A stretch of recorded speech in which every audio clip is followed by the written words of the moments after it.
Hello student. हाँ बच्चों, तो हम आपको ये फर्स्ट चैप्टर पढ़ा रहे थे आपको, और ये लिविंग वर्ड था। और इसमें प्रीवियस लेक्चर में मैंने डिस्कस किया था कि जैसे हम लिविंग थिंग्स के बारे में 5 कैरेक्टर जो पढ़ते हैं वो मैं आपको बता रहा था। और इसमें शायद पहला एक कैरेक्टर हुआ था इसमें, और वो था ग्रोथ। तो मैं थोड़ा सा हल्का सा इसको रिवाइज करते हुए आगे बढ़ूंगा। तो लिविंग थिंग्स में जो कैरेक्टर होते हैं, 5 जो मेन कैरेक्टर है उनके बारे में हम डिस्कस कर रहे थे इस टॉपिक में। तो पहला तो हमने पढ़ाया था आपको, पहले कौन सा था इसमें, ग्रोथ था। ये था ग्रोथ फर्स्ट, इस पर हम डिस्कस कर चुके हैं। और ग्रोथ में आपको बस 2-3 टर्म आपको लर्न रखने हैं। यानी ग्रोथ होती क्या है, ये थोड़ा सा हल्का सा रिवाइज करते हुए बता रहा हूं मैं। तो ग्रोथ क्या है, इंक्रीज इन साइज और इंक्रीज इन नंबर। ये ट्विन कैरेक्टर होते हैं और इनको एक्सप्लेन किया था हमने। किसमें एक्सप्लेन किया था, मल्टी सेलुलर ऑर्गेनिज्म में किया था, यूनिसेलुलर ऑर्गेनिज्म में किया था, और लिविंग और नॉन लिविंग के बीच में किया था। तो ये डिफाइनिंग कैरेक्टर नहीं था। क्यों नहीं था, इसमें हमने बताया था कि जो नॉन लिविंग होते हैं उनमें भी ग्रोथ होती है। तो वो नॉन लिविंग ग्रोथ कौन सी होती है, एक्सटर्नल ग्रोथ होती है। और वो कैसे होती है, accumulation of the material, external material. तो उसको डिफाइनिंग कैरेक्टर हमने नहीं माना था। अब हम सेकंड जो कैरेक्टर पढ़ेंगे इसका लिविंग का, वो पढ़ेंगे रिप्रोडक्शन। ये है रिप्रोडक्शन। सेकंड कैरेक्टर रिप्रोडक्शन के बारे में डिस्कस करेंगे। क्या ये डिफाइनिंग कैरेक्टर हो सकता है या नहीं हो सकता है, इसके बारे में भी डिस्कस करते हैं। तो सबसे पहले समझें इस टर्म को, हम बायोलॉजी में टर्म समझना होता है बस, ठीक है, और बाकी की सब लैंग्वेज होती है। तो रिप्रोडक्शन क्या होता है ये समझना है। रिप्रोडक्शन क्या है, रिप्रोडक्शन होता है प्रोडक्शन ऑफ प्रोजेनी, और न्यू इंडिविजुअल्स, ठीक है। प्रोजेनी होते हैं प्लस हम कह सकते हैं न्यू इंडिविजुअल्स,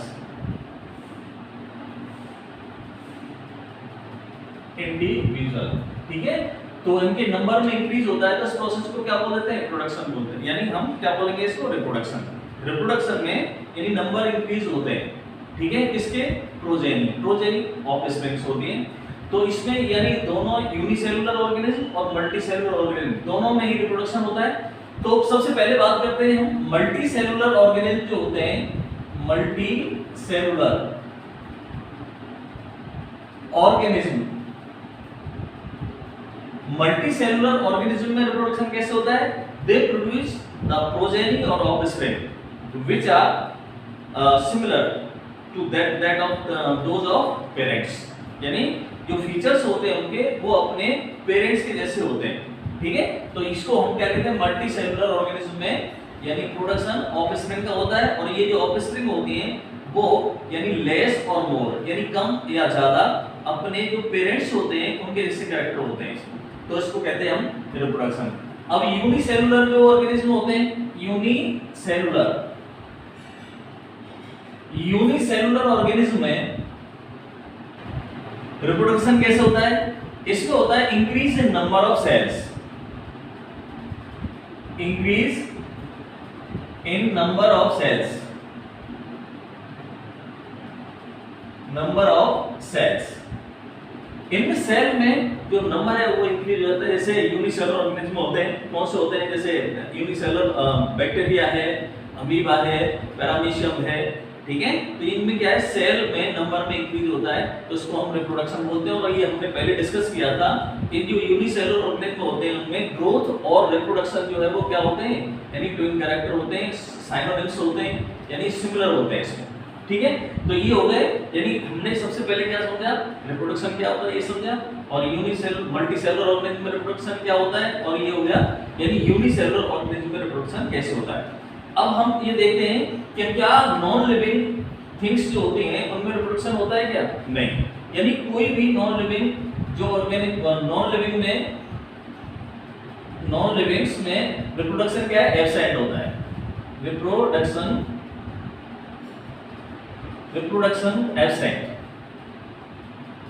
एब्सेंट होता है, ठीक है। ये रिप्रोडक्शन नॉन लिविंग में, किसी भी नॉन लिविंग में रिप्रोडक्शन नहीं होता। तो ये बात सही है। लेकिन कुछ ऐसे लिविंग ऑर्गेनिज्म भी होते हैं, लिविंग बींग्स भी होते हैं जिनमें रिप्रोडक्शन नहीं होता। बहुत सारे लिविंग बीइंग है, जैसे लिविंग बीइंग, ठीक है।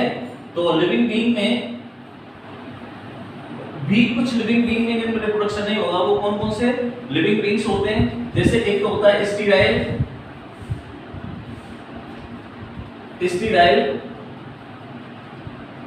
ह्यूमन कपल्स, इनमें रिप्रोडक्शन नहीं होता है, ठीक है। दूसरा म्यूल यानी खच्चर, इसमें भी रिप्रोडक्शन नहीं हो सकता। और थर्ड जो है वो होती हैं वर्कर बीज,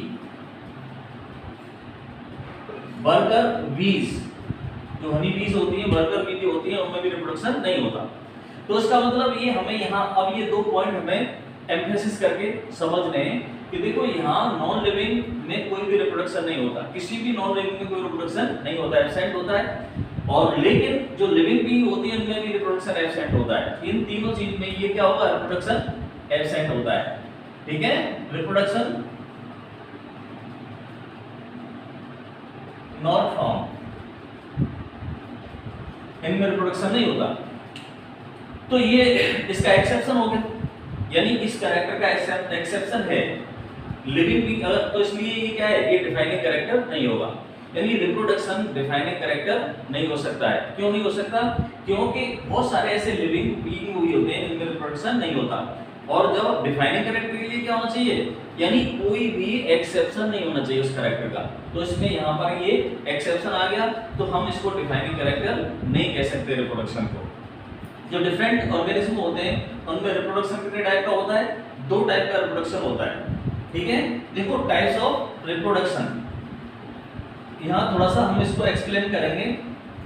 रिप्रोडक्शन, जो जिन लिविंग बीइंग में रिप्रोडक्शन होता है उनमें 2 टाइप का रिप्रोडक्शन होगा। एक तो होता है इसमें एसेक्सुअल रिप्रोडक्शन,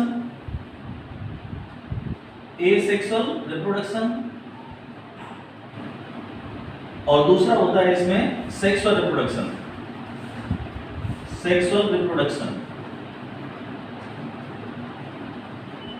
ठीक है। तो एसेक्सुअल रिप्रोडक्शन क्या होता है, इसको थोड़ा सा समझना है यहाँ बस। तो एसेक्सुअल रिप्रोडक्शन में गैमीट फॉर्मेशन नहीं होता है, मियोसिस नहीं होता है, फर्टिलाइजेशन नहीं होता है। ये सारे इवेंट्स जो सेक्सुअल रिप्रोडक्शन में होते हैं यहाँ एब्सेंट होते हैं, तो उसको हम क्या कहेंगे, एसेक्सुअल रिप्रोडक्शन। लेकिन न्यू इंडिविजुअल का फॉर्मेशन हो जाता है। तो ये लोअर ऑर्गेनिज्म में पाया जाता है, जैसे स्पोर फॉर्मेशन, स्पोर से होता है स्पोर्स फॉर्मेशन,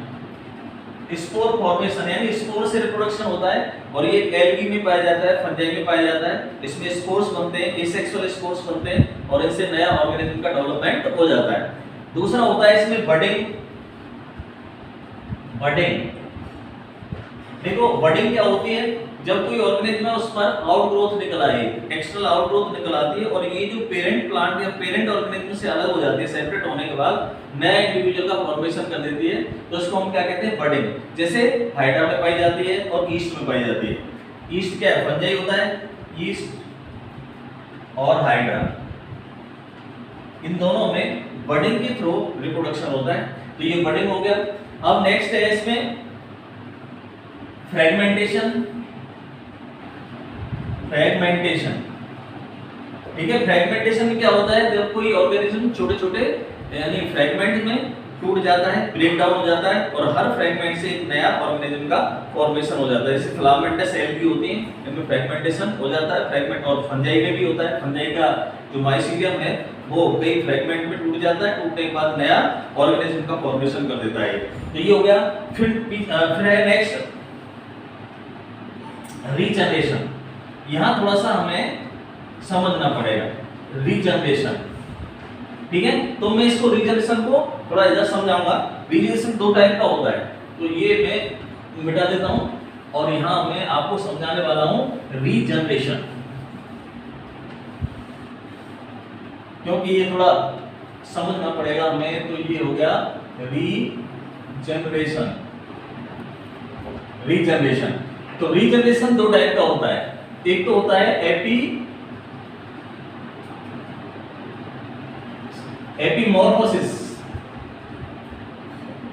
एपीमॉर्फोसिस, और दूसरा होता है मॉर्फोलेक्सिस। ये 2 टाइप के रीजनरेशन होते हैं। अब देखो इसको थोड़ा सा ठीक से समझना पड़ेगा। एपिमॉर्फोसिस में क्या होता है, जैसे कोई भी ऑर्गेनिज्म है उसका कोई पार्ट टूट जाता है, ब्रेक डाउन हो जाता है, तो उस पार्ट का रिपेयर हो जाता है, यानी वो नया पार्ट डेवलप हो जाता है। जैसे स्टारफिश में होता है, ठीक है, और जो लिजार्ड होती है उसकी पूंछ टूट जाती है, कई बार टेल अलग हो जाती है, तो उसकी जगह पर नई, और सैलामेंडर की टेल जो होती है वो टूट जाती है, अलग होने के बाद उसको नई यानी टेल का फॉर्मेशन हो जाता है। तो इसको इस तरह का रिजनरेशन होता है, इसको क्या बोलते हैं, एपीमॉर्फोसिस बोलते हैं, ठीक है। और ये दूसरा होता है मॉर्फोलेक्सिस, ये ट्रू रीजनरेशन होता है, इसको क्या बोलते हैं, true regeneration, true regeneration, true regeneration. इसमें क्या होता है कि कोई भी ऑर्गेनिज्म है वो ब्रेक डाउन होने के बाद तो उसमें नया ऑर्गेनिज्म का फॉर्मेशन हो जाता है, यानी जो टूटा हुआ पार्ट है उसका भी रीजनरेशन होगा, और जो टूटा हुआ पार्ट अलग होता है उससे भी नया ऑर्गेनिज्म का फॉर्मेशन हो जाता है, तो उसको कहते हैं मॉर्फोलेक्सिस। तो ये आपको लर्न करना है, ये बहुत इंपॉर्टेंट है। तो हमने अभी ये डिस्कस किया था क्या, रिप्रोडक्शन, और रिप्रोडक्शन बाकी का होता है सेक्सुअल रिप्रोडक्शन। तो सेक्सुअल रिप्रोडक्शन में गैमीट फॉर्मेशन होता है, फ्यूजन होता है, फर्टिलाइजेशन होता है, और एम्ब्रियो का डेवलपमेंट होता है। ये सारी प्रोसेस होती हैं जो आगे के चैप्टरों में हम पढ़ेंगे।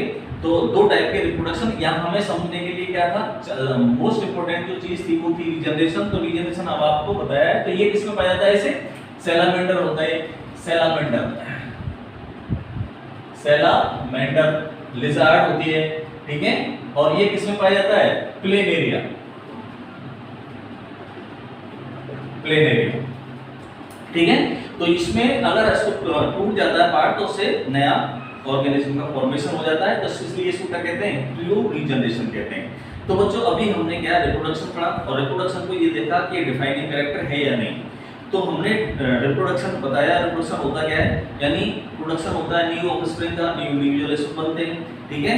और दूसरा ये बताया था कि यूनिसेलुलर में भी होता है और ये मल्टीसेलुलर में होता है, लेकिन यूनिसेलुलर में ये बताया था इसमें नंबर इंक्रीज होते हैं सेल में, तो उसमें क्या है, ग्रोथ और रिप्रोडक्शन साइनोनिम्स होते हैं, यानी सेम होते हैं।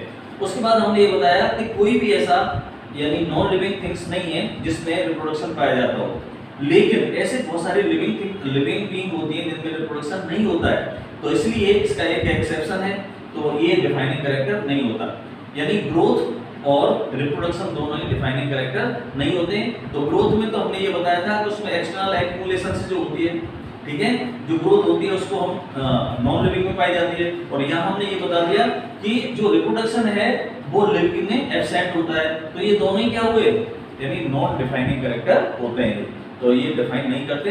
अब हम नेक्स्ट पढ़ेंगे जो तीसरा इसका मैंने बताया था लिविंग का कैरेक्टर, और वो लिविंग कैरेक्टर था इसमें थर्ड लिविंग कैरेक्टर है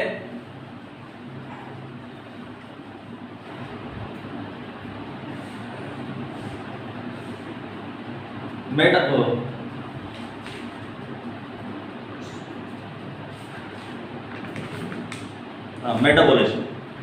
थर्ड लिविंग कैरेक्टर पढ़ेंगे हम मेटाबॉलिज्म, मेटाबॉलिज्म पढ़ेंगे। अब मेटाबॉलिज्म को थोड़ा समझते हैं कि मेटाबॉलिज्म होती क्या है। मेटाबॉलिज्म क्या है, देखो ये है सम टोटल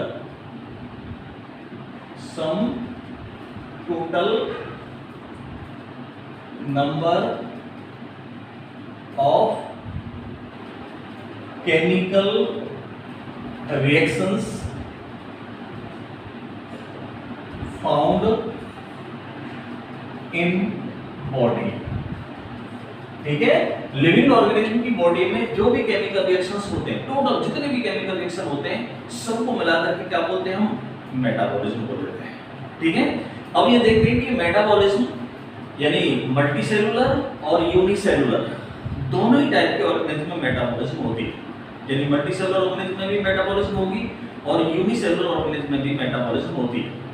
लेकिन जो नॉन लिविंग है, कोई भी ऐसा नॉन लिविंग नहीं है जिसमें मेटाबॉलिज्म पाई जाती हो, यानी हमारी बॉडी में थाउजेंड्स ऑफ केमिकल रिएक्शंस एक साथ चलते रहते हैं, लेकिन अभी तक कोई ऐसा यानी नॉन लिविंग नहीं है इसमें कोई भी मेटाबॉलिक प्रोसेस पाई जाती हो, इसलिए हम इसको क्या कहते हैं, ये डिफाइनिंग कैरेक्टर होता है। क्या होता है, डिफाइनिंग कैरेक्टर। तो इस पर थोड़ा सा और डिस्कस करते हैं। हमारी बॉडी में बहुत सारे जो रिएक्शंस होते हैं उन रिएक्शंस के बारे में हमें बहुत सारी जानकारी है, हमने उन रिएक्शन की जो नेचर होती है वो हमें पता लगा ली है कि रिएक्शन कैसे होते हैं, और बहुत सारे रिएक्शन को हम बाहर परफॉर्म भी कर सकते हैं। तो यहाँ क्वेश्चन ये है कि जैसे हमने बॉडी में होने वाले जो रिएक्शन होते हैं उनको हम बाहर टेस्ट ट्यूब के अंदर या इन विट्रो यानी सेल फ्री मीडियम में रिएक्शन को हम करा सकते हैं कि नहीं? हाँ, हम करा सकते हैं। तो सेल फ्री मीडियम में जो हम रिएक्शन कराते हैं, टेस्ट ट्यूब के अंदर जो रिएक्शन कराते हैं वो क्या है, ना तो लिविंग है और ना नॉन लिविंग कह सकते हैं उसको। यानी टेस्ट ट्यूब के अंदर, टेस्ट ट्यूब में जो रिएक्शन होते हैं क्या है वो, neither living nor non living, ठीक है, neither living nor non living. इनको हम ना तो लिविंग कह सकते और ना ही हम इनको नॉन लिविंग कह सकते। क्यों? क्योंकि जैसे इसमें जो लिविंग होते हैं, मैंने ये बताया था कि जो ये जो होता है मेटाबॉलिज्म जो होती है वो कोई एक या दो या चार रिएक्शनों का एक ग्रुप नहीं होता है, ये तो थाउजेंड्स ऑफ रिएक्शन, हमारी बॉडी में जितने भी रिएक्शन होते हैं उनकी डेफिनेशन में शुरू में मैंने ये बताया था कि जो जितने भी रिएक्शन होते हैं थाउजेंड्स ऑफ रिएक्शन एक साथ अगर होंगे तभी ये मेटाबॉलिज्म होगी। एक या दो रिएक्शन को अगर हम अगर आइसोलेट करके या सेल फ्री मीडियम में उसको कंडक्ट कराते हैं तो वो लिविंग नहीं हो सकता है, लेकिन जो रिएक्शन है वो क्या होगा, लिविंग होगा।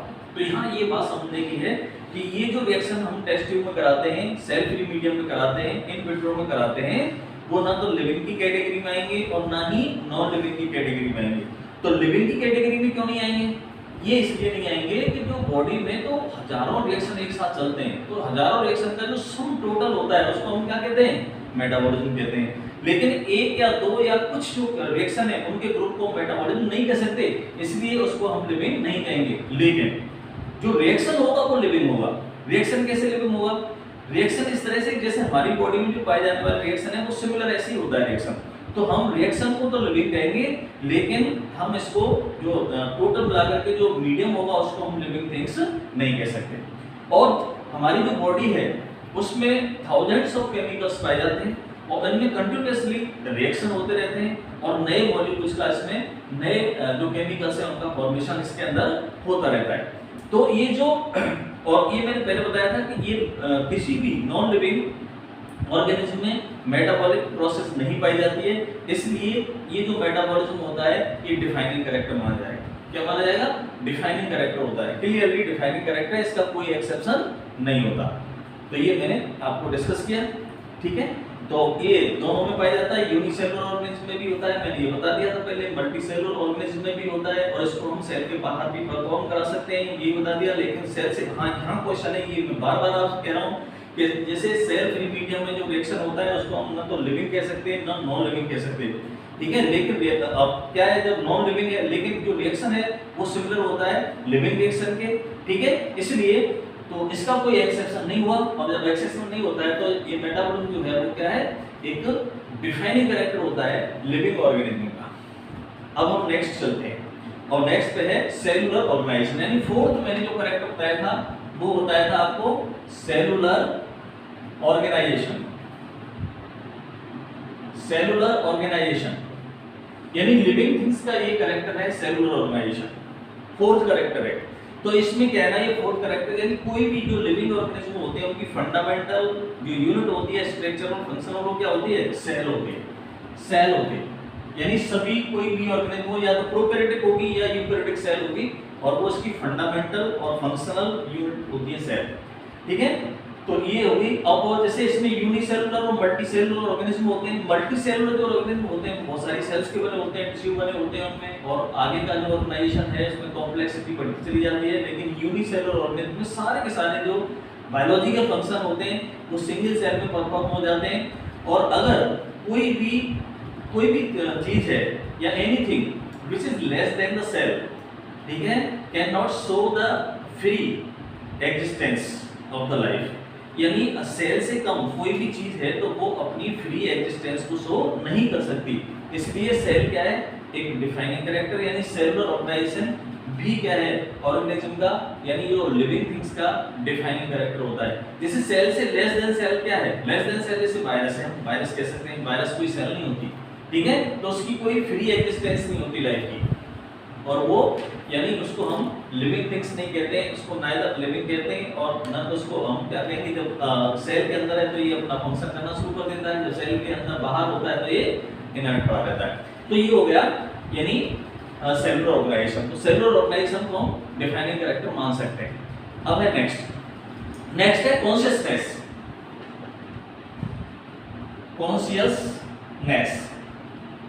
कॉन्शियसनेस होती क्या है पहले ये समझें, ठीक है। Ability to sense their surrounding environment is not the consciousness. क्या कहते हैं हम इसको, कॉन्शियसनेस कहते हैं, यानी हम अपनी सराउंडिंग एनवायरनमेंट के जो स्टिमुलाई होते हैं उनका सेंस और उनके अगेंस्ट में हम रेस्पॉन्स करते हैं, ठीक है, तो उसको हम क्या कहते हैं, कॉन्शियसनेस कहते हैं। तो जितनी भी लिविंग थिंग्स होती है सब में कॉन्शियसनेस होती है, और ये जो कॉन्शियसनेस है मोस्ट ओबियस और टेक्निकली यानी कैरेक्टरिस्टिक फीचर होती है लिविंग ऑर्गेनिज्म की। ये नॉन लिविंग कॉन्शियसनेस नहीं होती।